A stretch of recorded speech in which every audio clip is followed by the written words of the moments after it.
Shalom jemaat yang kasih Tuhan, selamat bergabung di ibadah online GBI Rayon 18. Kami menyambut dengan penuh sukacita Bapak Ibu Saudara yang baru pertama kali bergabung di ibadah online GBI Rayon 18 dan mengundang untuk kembali beribadah di minggu-minggu yang akan datang. Sebelum kita memulai ibadah kita pada hari ini, mari kita bersatu di dalam doa. Bapa, kami mengucap syukur untuk kebaikan dan kasih karunia Tuhan di dalam hidup kami sepanjang minggu ini Tuhan. Tuhan, kami persiapkan hati kami untuk memuji dan memuliakan nama Tuhan. Kiranya pujian dan penyembahan kami boleh berkenan dan menyenangkan hati Tuhan. Di dalam nama Tuhan Yesus kami berdoa dan mengucap syukur. Haleluya. Amin. Selamat beribadah, Tuhan Yesus memberkati. Mazmur 91. Dalam lindungan Allah. Orang yang duduk dalam lindungan yang maha tinggi dan bermalam dalam naungan yang maha kuasa akan berkata kepada Tuhan, tempat perlindunganku dan kubu pertahananku, Allahku yang kupercayai. Sungguh, dialah yang akan melepaskan engkau dari jerat penangkap burung, dari penyakit sampar yang busuk. Dengan kepaknya ia akan menudungi engkau, di bawah sayapnya engkau akan berlindung. Kesetiaannya ialah perisai dan pagar tembok. Engkau tak usah takut terhadap kedahsyatan malam, terhadap panah yang terbang di waktu siang, terhadap penyakit sampar yang berjalan di dalam gelap, terhadap penyakit menular yang mengamuk di waktu petang. Walau 1.000 orang rebah di sisimu dan 10.000 di sebelah kananmu, tetapi itu tidak akan menimpamu.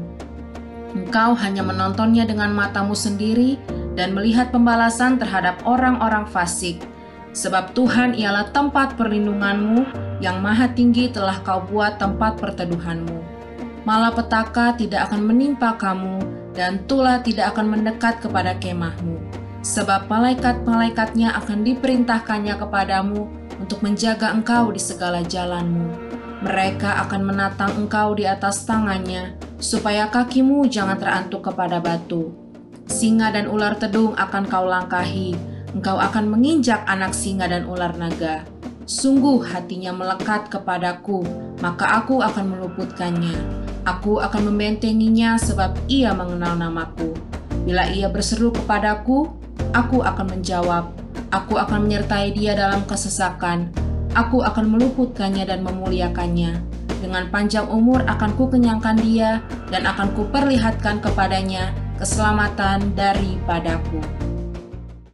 Yang siap memuji Tuhan, sorakan haleluya.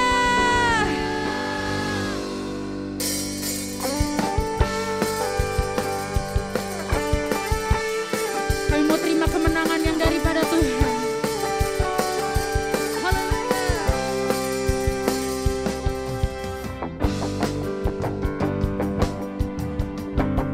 Mari sama-sama nyatakan. Lebih dari pemenang dalam segala perkara,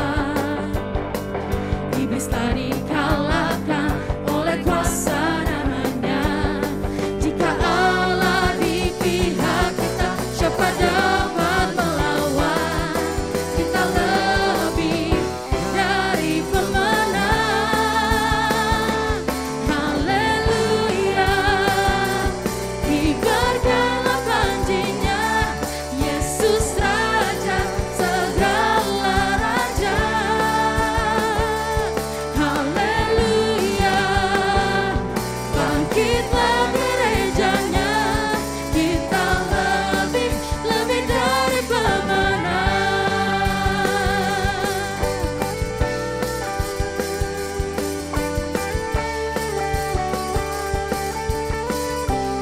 Mari sama-sama nyatakan. Lebih dari pemenang dalam segala perkara, iblis tak dikalahkan oleh kuasa namanya. Jika Allah di pihak kita, siapa dapat melawan? Kita lebih dari pemenang. Haleluya. Kibarkanlah panjinya,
masuk di dalam hadirat-Mu ya Tuhan.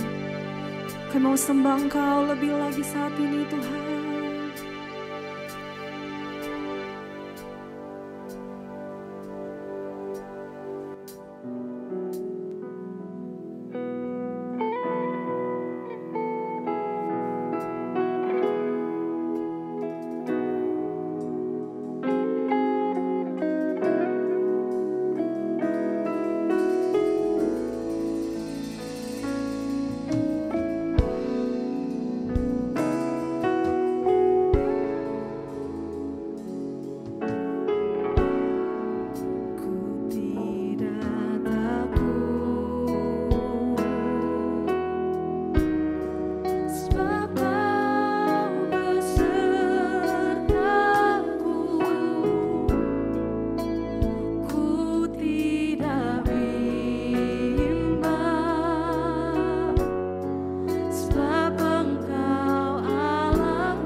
naikkan ucapan syukur kita Bapak Ibu Saudara. Engkau yang ada di rumah-rumah, mari sembah Dia. Sembah Tuhan, sebab Dia layak disembah. Dia layak disembah. Ditinggikan, dimuliakan, dimuliakan. Shana Maria Labayase, Shana Maria Namayaso, Shana Maria Labaya Shando, Shana Nama, Yana Labayase, Yana Mayaso, Shana Nama, Yana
Shalom, salam sejahtera dalam kasih Tuhan Yesus Kristus bersama saya Pendeta Juniperus Gultom dari Vancouver, Kanada. Senang bersama-sama dengan saudara untuk beribadah pada hari ini dan mendengarkan firman Tuhan. Saudara-saudara, sebagaimana Anda ketahui bahwa bulan ini merupakan seri dari keselamatan dan kita akan membahas satu tema yang menjadi salah satu dari apa yang disebut dengan pilar keselamatan. Sebagian orang menyebut ada 3 atau 4 pilar keselamatan, tetapi saya mencatat setidaknya ada 8 pilar keselamatan. Artinya, ketika kita bicara mengenai doktrin keselamatan Kristen, maka 8 ini adalah bagian yang mestinya kita ketahui bersama-sama. Yang pertama yaitu pilar yang disebut dengan repentance atau pertobatan. Dan yang kedua yaitu pilar yang disebut dengan pembenaran atau justification. Ketika kita bertobat, maka Tuhan membenarkan kita bukan karena perbuatan kita, tapi karena Allah melihat pekerjaan yang selesai di dalam Yesus Kristus. Dan yang ketiga yaitu born again, yaitu kelahiran baru, di mana Bukan karena perasaan kita, tapi karena iman kepada pekerjaan Kristus, maka kita menjadi manusia baru. Setelah kita menjadi manusia baru, yang keempat yaitu pengangkatan menjadi anak atau adoption. Alkitab mengatakan bahwa keselamatan yang dari Tuhan itu menyebabkan kita disebut anak-anak Allah. Dan yang kelima, doktrin keselamatan Kristen juga mengajarkan pilar yang kelima, yaitu perseverance of believer, yaitu ketekunan orang percaya. Dan yang keenam, yaitu sanctification atau penyucian. Dan yang dimaksudkan penyucian di sini adalah suatu ongoing proses di dalam kehidupan kita mengiring Tuhan. Dan yang ketujuh adalah victorious life atau hidup yang berkemenangan. Dan yang kedelapan, puncaknya adalah absolute sanctification atau suatu pengudusan yang sangat absolut yang disebut dengan glorification atau pemuliaan daripada orang percaya.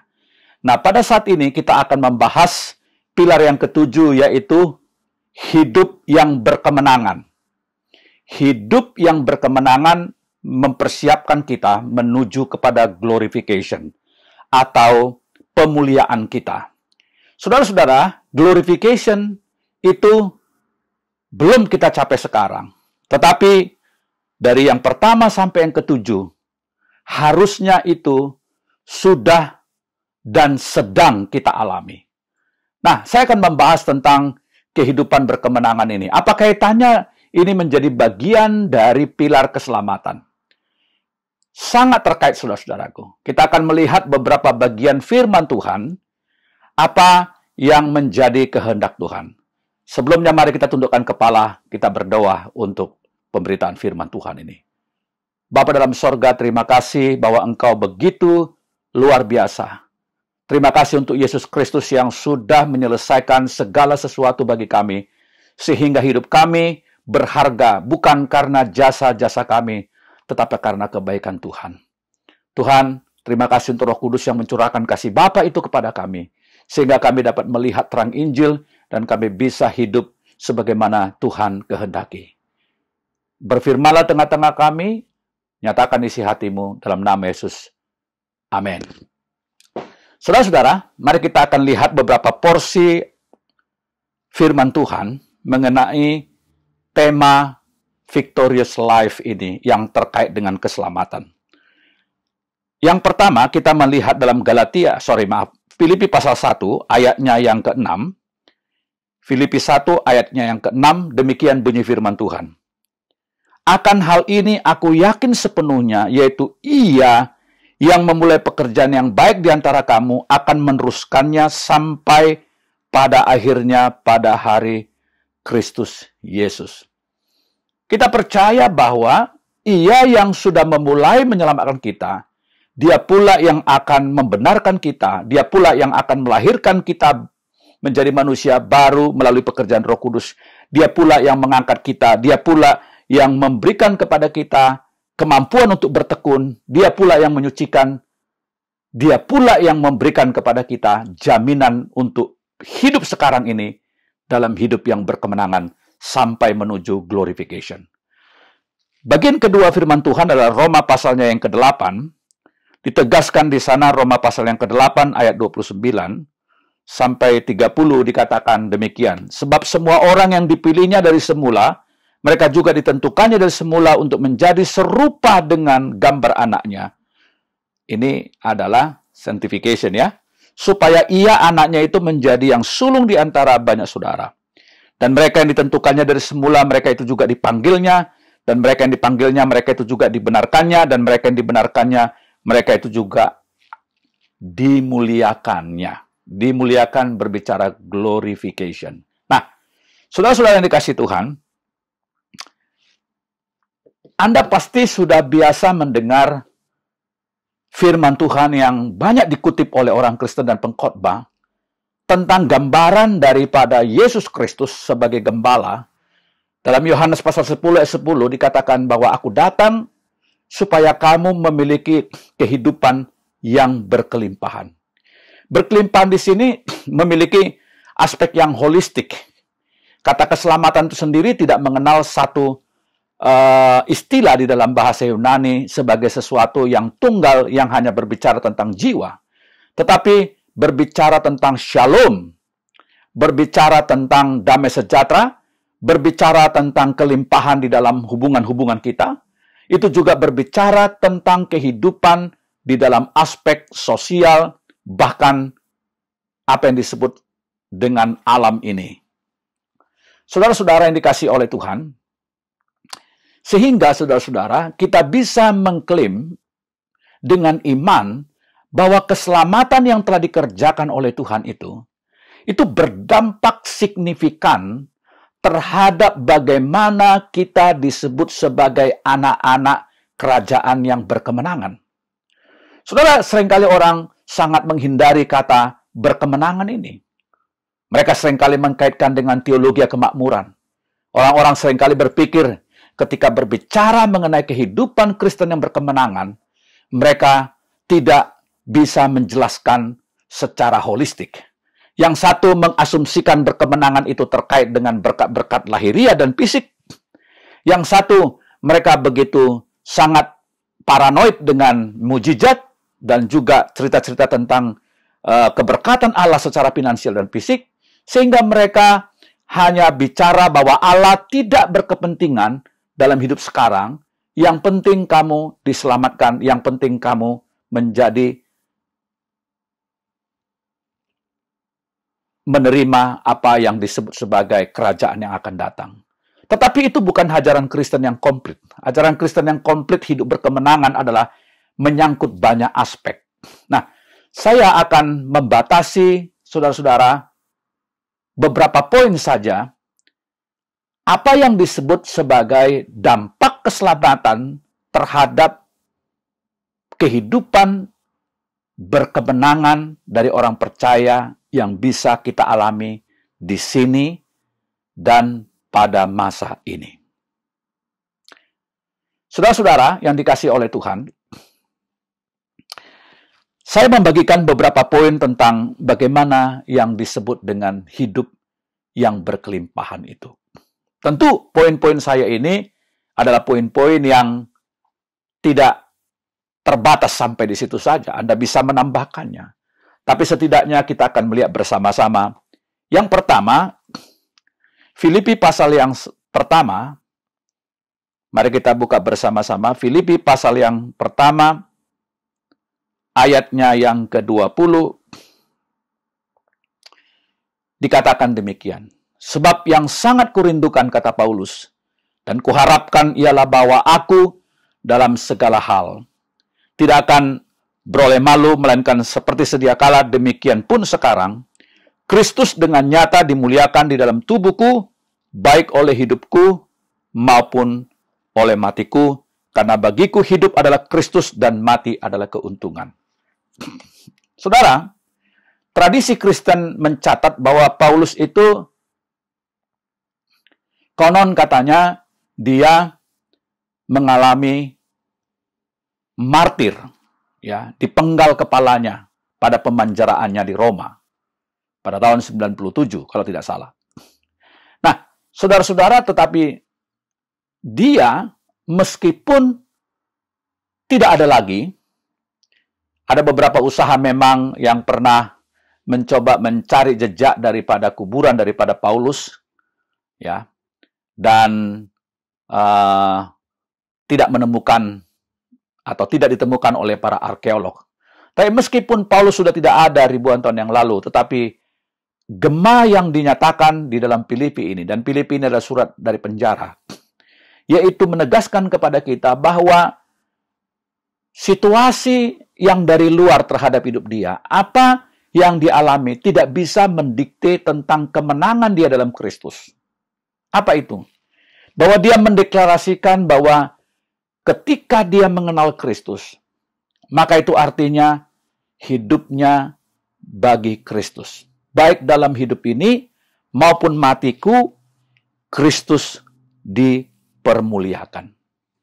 Saudara-saudara, Anda tidak akan pernah bisa membayangkan sebuah kekristenan yang berkemenangan karena keselamatan dari Tuhan tanpa Anda menampilkan suatu kehidupan yang nothing to lose.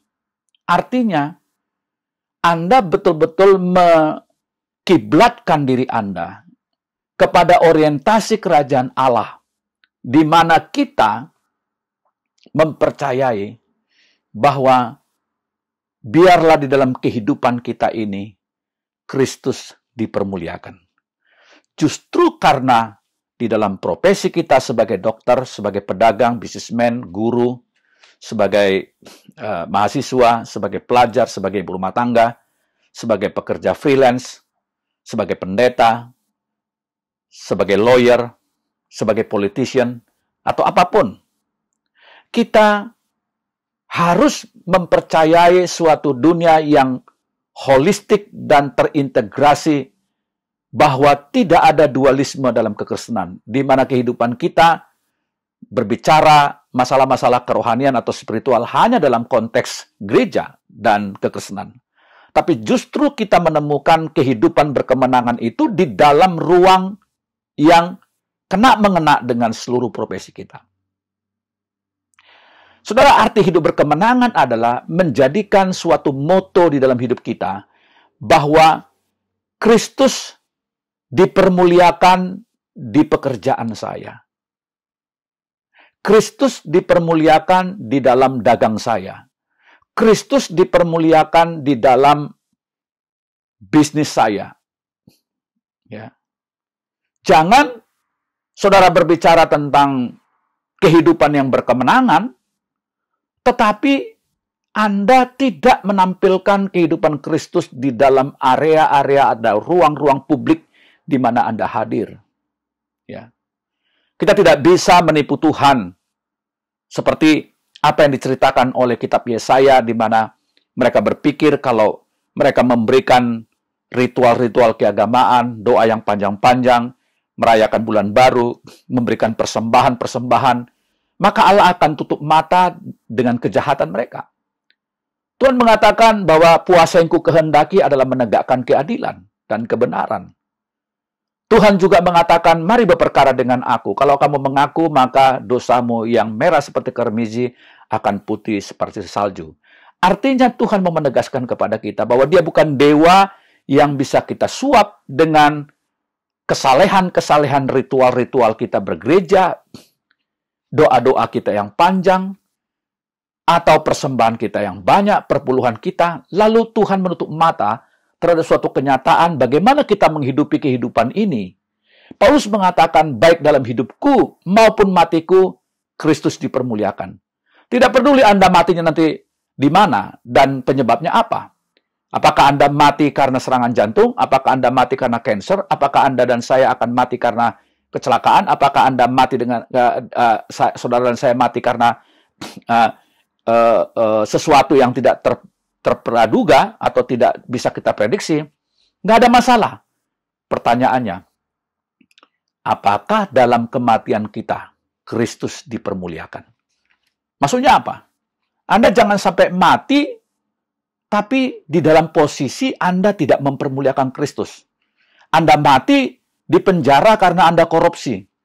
Anda mati karena overdosis obat-obatan terlarang. Anda mati karena dibunuh orang karena kamu begitu jahat sama orang. Kamu mati karena apa? Karena kamu dicelakai sebab kamu begitu jahat kepada orang.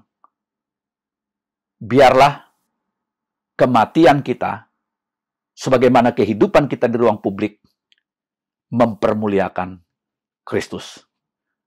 Untuk orang seperti itulah mati sebagai keuntungan. Bagi orang yang tidak hidup seperti itu, mati adalah laknat. Maka kita tidak akan pernah bisa berbicara tentang keselamatan tanpa suatu kehidupan berkemenangan di area publik, bahkan sampai kematian kita. Itulah sebabnya mengapa hidup yang berkemenangan adalah hidup yang mendedikasikan di tempat-tempat di mana Kristus ada juga. Yang kedua, saudara-saudaraku, mengerti apa arti daripada keselamatan yang membawa kita menjadi berkemenangan ditandai dengan apa? Hidup yang berkemenangan. Yang kedua ini ya, adalah hidup yang mengerti apa arti menggunakan kebebasan.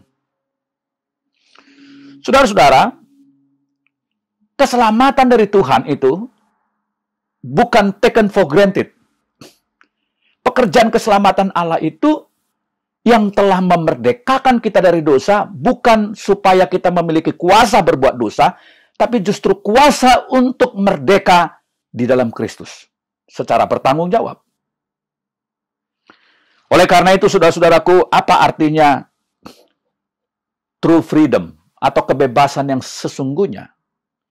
Kalau Anda mengklaim orang Kristen yang berkemenangan dalam Dia, maka Anda akan mengerti kaitannya bagaimana Anda mempergunakan kemerdekaan sejati dalam Kristus. Galatia pasal yang kelima, ayat yang pertama, Rasul Paulus mengatakan demikian. Galatia 5 ayat pertama dikatakan, supaya kita sungguh-sungguh merdeka, Kristus telah memerdekakan kita, karena itu berdirilah teguh dan jangan mau lagi dikenakan kuk perhambaan.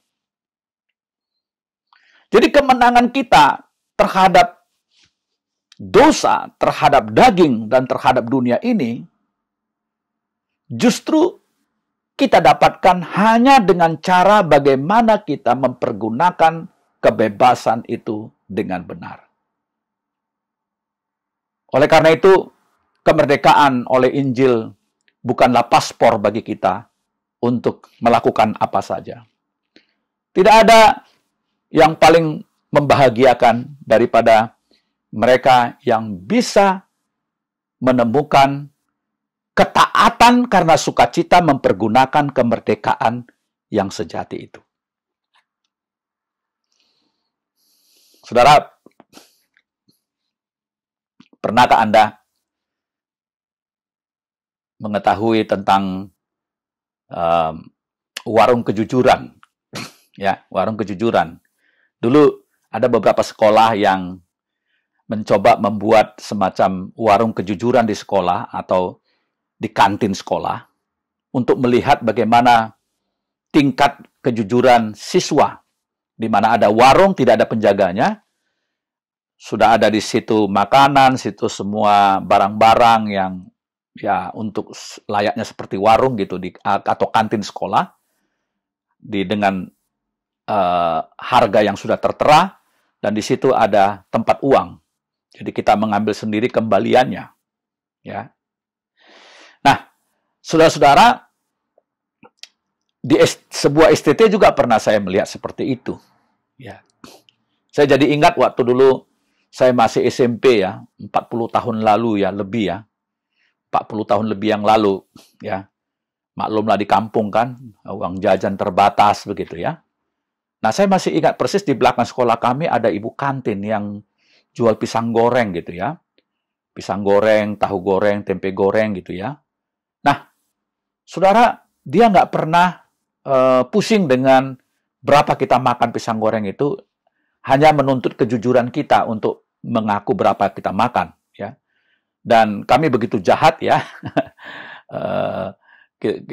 Kami begitu jahat karena apa? Karena kita makan pisang goreng itu misalnya 5, kita ngakunya 2, sehingga kita bayar. Sesungguhnya ibu kantin ini sudah ngerasa bahwa siswa-siswa ini nggak jujur gitu ya. Tapi dia nggak pernah persoalkan, dia nggak pernah ngomong gitu. Dia terima aja gitu ya. Nah, saudara-saudaraku yang dikasihi Tuhan, justru kebebasan yang diberikan kepada kita lewat warung kejujuran seperti itu, ini contoh yang kecil tadi tentunya ya, itu adalah cara untuk melihat sejauh mana kita mempergunakan kemerdekaan itu di dalam cara yang benar. Demikian juga orang Kristen yang berkemenangan adalah orang Kristen yang menghargai apa arti Injil yang memerdekakan kita. Itu adalah kuasa untuk memuliakan Tuhan. Dan disitulah keindahan daripada kuasa Injil itu sendiri. Dan yang ketiga, saudara-saudaraku, hidup yang berkemenangan di dalam pilar keselamatan Tuhan menunggu kita mengalami permuliaan atau glorification. Itu adalah hidup yang selalu memberikan kredit kepada Tuhan Allah di dalam segala apa yang kita lakukan. Mengakui Dia di dalam semua dimensi kehidupan kita.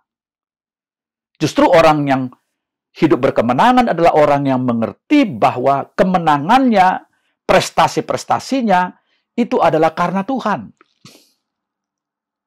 Saudara-saudara, ada satu buku yang berjudul The Preacher and the Presidents, ya.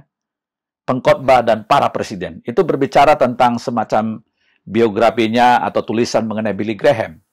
Bagaimana Billy Graham, almarhum Billy Graham, seorang penginjil yang sangat luar biasa dipakai Tuhan pada abad ini dan abad yang lalu, yaitu dia di dalam masa pelayanannya, Billy Graham telah ada dalam periode mulai dari Presiden Harry Truman, ya, kalau nggak salah, ya, sampai kepada George W. Bush senior, ya. Nah, saudara-saudara, di dalam masa beberapa presiden di mana dia menjadi penginjil, Billy Graham adalah seorang pendeta yang selalu diundang ke White House atau ke Gedung Putih dan juga ke PBB. Billy Graham adalah orang yang selalu memberikan advice dan nasihat sosial dan tentunya keagamaan kepada beberapa presiden Amerika Serikat, dan dia selalu diberikan akses yang luas untuk datang ke Gedung Putih.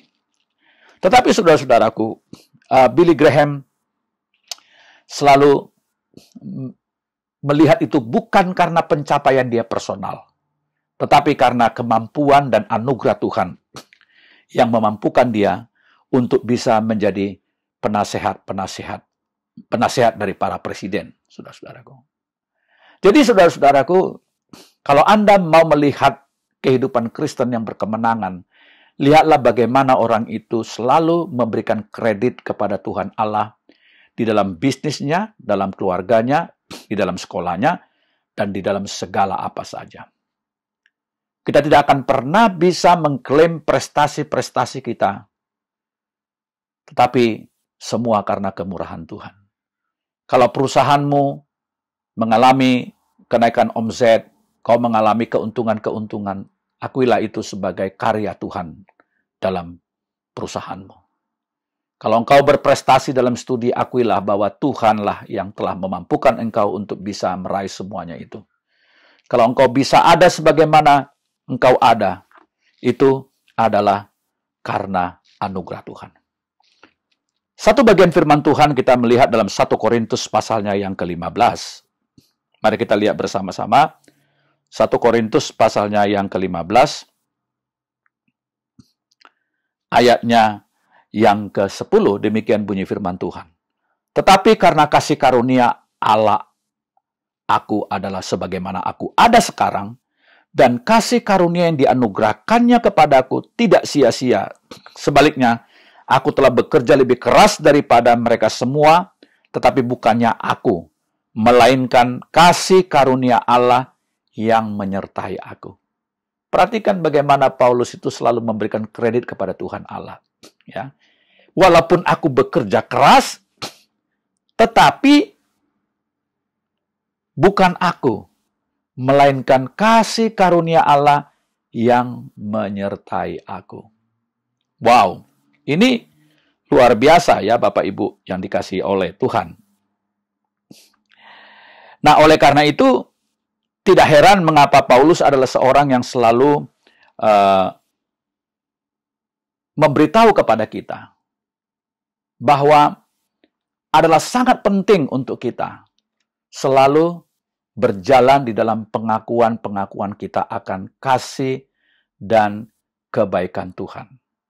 Apapun yang kita dapatkan dalam hidup ini, ya, jangan sampai lupa tanda Anda orang Kristen berkemenangan. Kemenangan Anda itu bukan dari Anda, tapi Ia yang ada dalam saudara dan saya yang memampukan kita untuk mencapai apa yang kita capai sekarang. Saya percaya bahwa orang Kristen yang baik adalah orang Kristen yang mengerti prinsip ini, saudara-saudara. Ya. Semakin orang Kristen dewasa, semakin dia selalu memberikan kredit kepada Tuhan Allah. Dia hidup selalu memuliakan Tuhan di dalam pekerjaannya. Dia sadar betul bahwa pencapaian-pencapaian, kemenangan-kemenangan dia secara finansial, secara rohani, secara sosial, secara hubungan-hubungan, itu adalah karena Tuhan. Dan poin yang terakhir, hidup yang berkemenangan karena pekerjaan keselamatan di dalam Kristus juga terlihat dari cara kita melihat penderitaan. Saudara-saudara yang dikasihi Tuhan, hidup yang berkemenangan itu bukan hidup yang Anda pikirkan sebagai kehidupan yang tanpa penderitaan dan tanpa tantangan dan kesulitan. Hidup yang berkemenangan itu tidaklah kehidupan yang seolah-olah kita hidup dalam sebuah sorga atau dunia yang tanpa kesulitan. Ketika Yesus naik ke sorga, setelah dia menampakkan diri selama 40 hari pasca daripada kebangkitannya, pada waktu itu murid-murid itu masih galau dan menginginkan sebuah penderitaan yang diakhiri oleh Yesus sebelum dia naik ke sorga.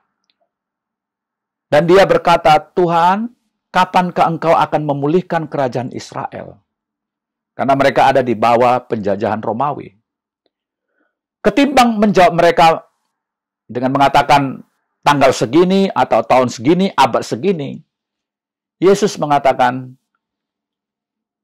kalau Roh Kudus turun atasmu, kamu akan menerima kuasa, dan seterusnya, dan seterusnya. Ya. Artinya, kamu bisa hidup di tengah-tengah dunia yang gonjang-ganjing, kamu bisa hidup di tengah-tengah dunia yang penuh dengan kesulitan, tetapi kamu akan menerima kuasa ya untuk menjadi saksiku. Artinya, saudara-saudaraku yang dikasihi Tuhan, penderitaan, kesulitan, apalagi karena Injil, adalah bagian dari kehidupan yang berkemenangan. Dia tidak terpisah dari hidup berkemenangan. Saudara, saya mencatat paling tidak ada 4 alasan mengapa penderitaan itu ada. Yang pertama adalah penderitaan menolong kita menyadari kebutuhan urgen kita akan penebusan. Artinya ketika kita mengalami sakit, makin tua, makin mengalami kesulitan, mulai kita punya pikiran bahwa kita merindukan sebuah kehidupan yang nanti bebas dari segala penderitaan. Di mana itu terjadi? Ketika kita mengalami glorification, ketika kita mengalami dimuliakan, maka disitulah apa yang disebut dengan penebusan yang menyeluruh. Yang kedua, penderitaan menolong kita mengalami ketergantungan pada Allah dan ketergantungan kepada orang lain. Ya, ketika kita menderita, maka kita sadar bahwa kemenangan kita itu adalah dari Tuhan, dan karena itu kita bergantung penuh kepada Dia dan menghargai orang-orang di sekitar kita. Yang ketiga adalah penderitaan menolong kita membedakan antara kebutuhan dan kemewahan. Kadang-kadang kita berbicara tentang hidup berkemenangan, tetapi kita tidak mengalami kemenangan secara finansial karena kita tidak bisa membedakan antara kebutuhan dan kemewahan. Sehingga kalau kita menderita, itu karena supaya kita dapat membedakan mana yang urgent, mana yang sungguh-sungguh kebutuhan, dan mana kemewahan yang justru menggambarkan ketamakan kita sendiri. Dan yang keempat, terakhir, penderitaan menolong kita merespon panggilan Injil karena kita mungkin sudah begitu putus asa sehingga kita menjerit kepada Allah. Saudara-saudara, kesimpulan firman Tuhan pada saat ini adalah kita bersyukur kepada Tuhan untuk 8 pilar keselamatan. Dan salah satu pilar yang dijanjikan oleh Tuhan kepada kita melalui pekerjaan keselamatannya yang tuntas dari awal sampai akhir, yaitu kita mengalami hidup berkemenangan yang siap kita mengalami glorification atau pemuliaan. Hidup yang berkemenangan bukanlah hidup yang tanpa ciri-ciri. Dan tadi saya menjelaskan yang pertama adalah hidup yang berkemenangan adalah hidup yang mendedikasikan apapun yang dia lakukan, baik dalam hidup maupun mati, Kristus dipermuliakan. Dan yang kedua, hidup yang berkemenangan dilihat dari bagaimana kita mempergunakan kebebasan yang sesungguhnya. Yang ketiga adalah hidup berkemenangan adalah hidup yang selalu memberikan kredit kepada Tuhan Allah, karena Dia adalah pemilik kehidupan kita yang memberikan kepada kita kemenangan. Dan yang keempat, hidup berkemenangan adalah hidup yang mengerti melihat penderitaan dari perspektif Tuhan. Karena hidup berkemenangan bukanlah hidup tanpa kesulitan dan tantangan. Kiranya Tuhan memberkati saudara. Amin untuk firman Tuhan. Mari kita tunduk kepala bersama-sama. Bapa Sorgawi, terima kasih untuk apa yang Kau kerjakan melalui pemberitaan firman Tuhan ini. Bapa, biarlah Engkau yang akan menerjemahkan melalui pekerjaan Roh Kudus-Mu lebih lanjut kepada kami yang mendengarkan firman Tuhan. Kami percaya bahwa Engkau mengasihi anak-anak-Mu, dan kami bersyukur bahwa kehidupan berkemenangan itu adalah bagian yang menjadi keseharian kami karena Tuhan. Sampai kami menerima penyempurnaan yang sesungguhnya ketika kami dimuliakan bersama-sama dengan Tuhan di dalam kekekalan. Dalam nama Tuhan Yesus, amin. Tuhan berkati kita.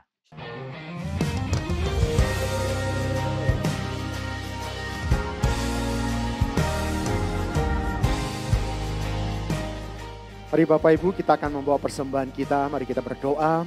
Bapa, ini perpuluhan yang milik-Mu yang Kau titipkan dalam kehidupan kami. Kami akan kembalikan ke dalam rumah-Mu. Kami akan bawa persembahan kami yang terbaik, karena Engkau sudah memberi yang terbaik dalam hidup kami. Kami akan bawa dengan penuh cinta, dengan penuh hormat, dengan penuh kasih kami kepadamu. Karena Engkau sudah memberi yang terbaik. Kami memberi dengan penuh ucapan syukur. Di dalam nama Yesus, kami siap memberi. Yang siap memberi sama-sama katakan, amin.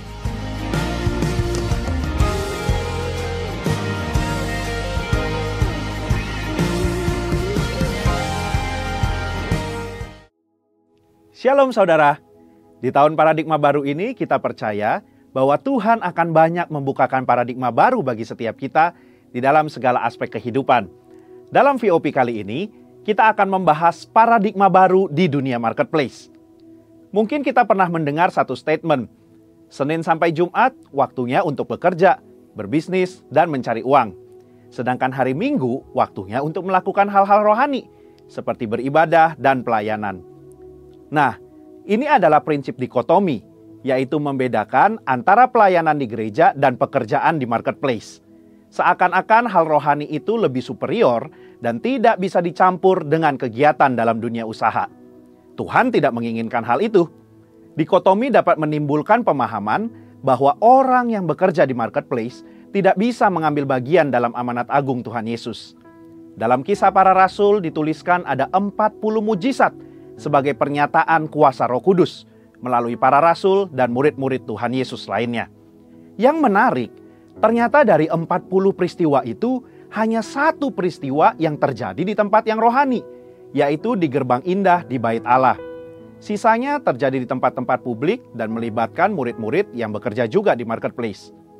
Ini menunjukkan bahwa Tuhan ingin menyatakan kehadirannya di dunia marketplace, di antara para pelaku bisnis, para karyawan, para pedagang, juga di antara profesi-profesi lainnya.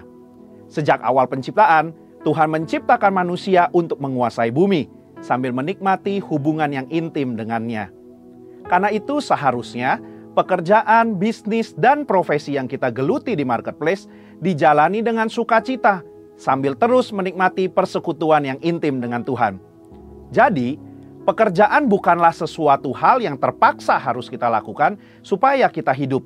Sebaliknya, pekerjaan itu adalah ladang pelayanan untuk setiap kita melipat gandakan talenta yang kita miliki.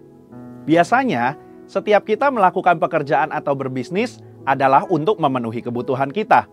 Namun, oleh karena kehadiran kita sudah dipenuhi Roh Kudus, dunia usaha seperti kantor-kantor, pabrik-pabrik, pasar, dan tempat terjadinya transaksi pun dapat dipenuhi oleh hadirat Tuhan. Selain itu, orang percaya dengan pertolongan Roh Kudus akan menghasilkan karya-karya yang hebat di marketplace untuk kemuliaan Tuhan. Sebagaimana kehadiran Tuhan membawa berbagai berkat dan kemuliaannya di gereja, hadiratnya di dunia bisnis pun dapat membawa nilai-nilai kerajaan Allah. kuasa mujizatnya, dan bahkan keselamatan bagi orang-orang yang ada di sana. Sebagai contoh, mari kita bahas bagaimana penerapan paradigma yang baru dalam dunia bisnis. Poin pertama, kita perlu mengundang hadirat Tuhan di tempat pekerjaan kita. Dengan kita berdoa, memuji, menyembah Tuhan. Jika dimungkinkan, bersama-sama dengan sesama anak-anak Tuhan di tempat pekerjaan kita. Poin kedua, dengan menerapkan paradigma Allah di dalam dunia bisnis. Mari kita lihat beberapa contoh paradigma Allah dibandingkan dengan paradigma dunia dalam memandang beberapa aspek bisnis berikut ini. Yang pertama, tujuan bisnis. Paradigma dunia menekankan bagaimana memperoleh laba sebesar-besarnya untuk para pemiliknya dengan cara menghalalkan segala cara, termasuk melakukan tindakan yang tidak etis. Hal ini berbeda dengan paradigma Allah mengenai perolehan laba sebagai hasil dari efisiensi penggunaan sumber daya. Perusahaan memberikan produk atau jasa yang berkualitas sebagai pelayanan kepada masyarakat. Pengurangan kualitas yang tidak etis demi memperoleh keuntungan sebesar-besarnya tidaklah dapat ditolerir. Yang kedua, karyawan. Dunia menganggap karyawan sebagai modal manusia yang tidak berbeda dengan mesin atau modal yang dipaksa untuk memberikan hasil secara konsisten untuk investasi yang sudah ditanamkan. Dalam paradigma Allah, karyawan dianggap sebagai partner bisnis yang dapat diberikan kesempatan untuk memiliki sebagian bisnis. Misalnya, melalui program kepemilikan saham untuk karyawan. Yang ketiga, pajak. Dunia tidak asing dengan cara-cara penghematan pajak, sekalipun melanggar ketentuan-ketentuan perpajakan yang ada, atau menyembunyikan fakta yang sesungguhnya. Dalam paradigma Allah, penghematan pajak tidaklah salah, selama memanfaatkan fasilitas-fasilitas yang disediakan oleh pemerintah. Nah, seringkali pertanyaannya yang muncul setelah mengetahui paradigma Allah dalam berbisnis adalah, bagaimana mungkin saya mendapatkan untung jika melakukan hal-hal seperti itu? Dalam buku Business Ethics in Biblical Perspective, karangan Michael E. Kaverke, ditunjukkan hasil penelitian yang dilakukan terhadap 207 perusahaan selama 11 tahun. Hasilnya, 20 perusahaan yang menduduki ranking teratas adalah perusahaan-perusahaan yang menekankan pentingnya nilai integritas.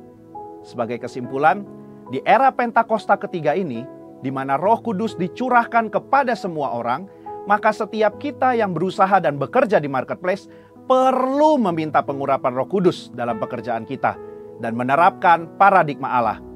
Pengurapan ini menjadikan kita excellent dan unggul dalam bidang usaha dan pekerjaan yang kita geluti, sehingga kita dapat menjadi saksi di marketplace dan ikut ambil bagian dalam amanat agung. Saudara, untuk penjelasan lengkapnya dari tim teologi kami, silakan klik link yang ada di atas atau scan QR Code yang tersedia. Tuhan Yesus memberkati. Mari saudara, kita bersama-sama mendeklarasikan Pentakosta ketiga. Apa yang dimaksud dengan Pentakosta ketiga? Yang pertama adalah Pentakosta ketiga adalah pencurahan Roh Kudus yang dahsyat di zaman ini, yang melebihi yang terjadi di Azusa Street. Pentakosta yang kedua, Pentakosta ketiga akan mengakibatkan penuaian jiwa yang terbesar dan yang terakhir sebelum Tuhan Yesus datang kembali. Yang ketiga, Pentakosta ketiga akan membangkitkan generasi Yeremia, yaitu anak-anak muda yang dipenuhi oleh Roh Kudus, cinta mati-matian kepada Tuhan Yesus, tidak kompromi terhadap dosa, dan akan bergerak untuk memenangkan jiwa. Yang keempat, Pentakosta ketiga lahir di Indonesia dan akan bergerak ke bangsa-bangsa. Gerakan ini dari timur ke barat dan akan kembali ke Yerusalem. Yang kelima, Pentakosta ketiga akan memberikan kuasa untuk menyelesaikan amanat agung, dan setelah itu Tuhan Yesus datang kembali. Terima kasih Tuhan buat firman pada hari ini. Kami mengucap syukur Tuhan. Kami berdoa untuk hamba-Mu yang telah menyampaikan akan firman-Mu Tuhan. Kau berkati, Engkau urapi di dalam pelayanannya Tuhan. Kau pakai dengan lebih luar biasa lagi Tuhan. Biarlah hikmat marifat Allah tercurah untuk hamba-Mu ya Tuhan. Terima kasih, dan kami juga berdoa Tuhan untuk Bapak Gembala kami, Bapak Gembala pembina kami Tuhan, Dr. Insinyur Niko Notoro Harjo Tuhan, beserta keempat wakilnya Tuhan, dimanapun mereka berada Tuhan, Kau berkati mereka semua Tuhan. Kau pagari dengan darah Yesus, biarlah penyertaan Tuhan, perlindungan Tuhan senantiasa menyertai, memberkati akan pelayanannya, memberkati keluarganya Tuhan. Begitu juga kami berdoa Tuhan untuk Bapak Gembala kami di Rayon 18, Bapak Andi Markus, Tuhan beserta dengan keempat wakilnya. Engkau juga memberkati, Engkau pagari Tuhan dengan darah Yesus Tuhan. Engkau memberkati akan keluarganya Tuhan, bahkan pelayanan yang dilakukan Tuhan. Engkau berikan kuasa dan tanda-tanda heran menyertai akan pelayanannya Tuhan. Engkau menjagai Tuhan, perlindungan Tuhan. Mazmur 91 boleh tergenapi Tuhan di dalam setiap pelayanan hamba-Mu ya Bapa. Terima kasih Tuhan. Kami juga berdoa Tuhan untuk bangsa ini Tuhan. Engkau ya Tuhan yang melawat akan bangsa ini Tuhan. Engkau jauhkan Tuhan dari resesi ekonomi global ya Tuhan yang melandakan negeri kami Tuhan. Engkau jauhkan di dalam nama Tuhan Yesus.